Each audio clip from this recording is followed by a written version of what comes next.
আমাদের প্রতিনিধি রিয়া মাঝির সঙ্গে রিয়া ছিলেন আমাদের সঙ্গে লালবাজার চত্বর থেকে এবং যেমনটা জানালেন রিয়া যে পুলিশের পক্ষ থেকে কিন্তু এখনো কিছু বলা হয়নি, তবে কলকাতা হাইকোর্টের যে নির্দেশ সেই নির্দেশ মতন কিন্তু কলকাতা পুলিশ তারা কাজ করবে।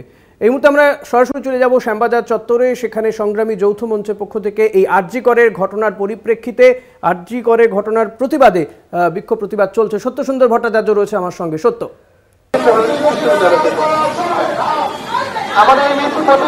দেখো, লেখক শিল্পী বুদ্ধিজীবী মঞ্চের তরফে শ্যামবাজার পাঁচমাথার মোড়ে তারা জমায়েত করেছেন এবং সেই সঙ্গে সার্ভিস ডক্টরস ফোরাম তারাও কিন্তু সমানভাবে এই আরজি করের যে ঘটনা ঘটেছে সেই ঘটনার বিচার বিভাগীয় তদন্তের তারা দাবি জানিয়েছেন। সার্ভিস ডক্টরস ফোরামের সজল বাবু রয়েছেন। সজল বাবু, এর আগে আপনারা বিচার বিভাগীয় তদন্তের দাবি জানিয়েছিলেন। আজকে কলকাতা হাইকোর্ট মহামান্য প্রধান বিচারপতি তিনি সিবিআই তদন্তের নির্দেশ দিয়েছেন গোটা ঘটনায়, কি বলবেন? আপনারা তো এটাই চাইছিলেন।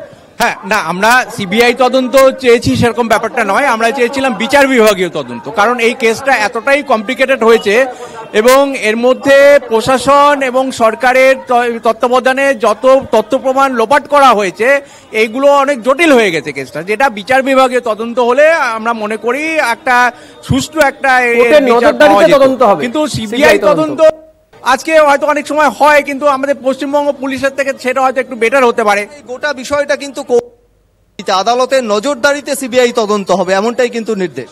সেটা ভালো, সেটাকে আমরা সাধুবাদ জানাই।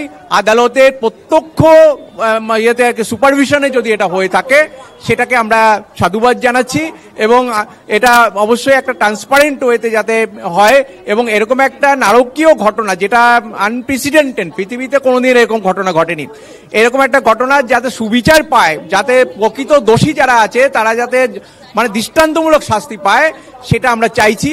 সেটা সিবিআই যদি বিচার বিভাগীয় তদন্তের আন্ডারে সুপারভিশনে যদি করে থাকে তাহলে আমরা আশা করি হয়তো তারা পাবে, সুবিচার পাবে। একেবারে প্রত্যক্ষ নজরদারিতে সিবিআই তদন্ত, সেই নির্দেশ যেরকম তারা স্বাগত জানাচ্ছেন। তার পাশাপাশি কিন্তু এই মুহূর্তে আমরা দেখতে পাচ্ছি যে লেখক শিল্পী এবং বুদ্ধিজীবী মঞ্চের তরফে যে এখানে যে জমায়েত হয়েছে শ্যামবাজার পাঁচমাথার মোড়ে, সেখানে কিন্তু এই মুহূর্তে বক্তব্য রাখছেন মিরাতুন নাহার, বক্তব্য রাখছেন। আমরা সরাসরি একবার শোনার চেষ্টা করব যে কি বলছেন মিরাতুন নাহার। একজন হয়ে বলবো তাকে যে গতিতে, যে জায়গায়, যে অবস্থানে নিয়ে গিয়েছিল এই মঞ্চের প্রধান ভূমিকা ছিল সেইখান থেকে আজকে নামানো হোক। যে ডাক্তারকে আমরা হারালাম সেই ডাক্তারকে আর কখনো ফিরে পাবো না।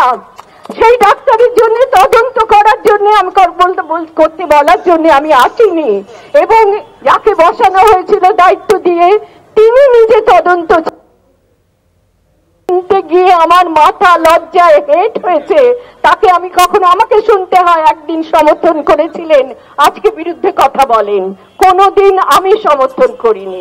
গণতান্ত্রিক দেশে একজনের সমর্থনে কিছু হয় না।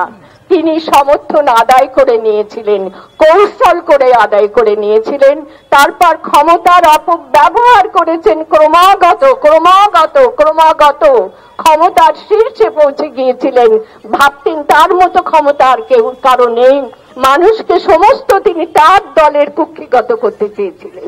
গণতান্ত্রিক দেশে সেটা কি করে হয়? সমস্ত রাজনৈতিক দলের অধিকার আছে। অনেক ধন্যবাদ তোমাকে। লেখক শিল্পী এবং বুদ্ধিজীবী মহলের এই মিছিল শ্যামবাজার থেকে আরজি কর পর্যন্ত।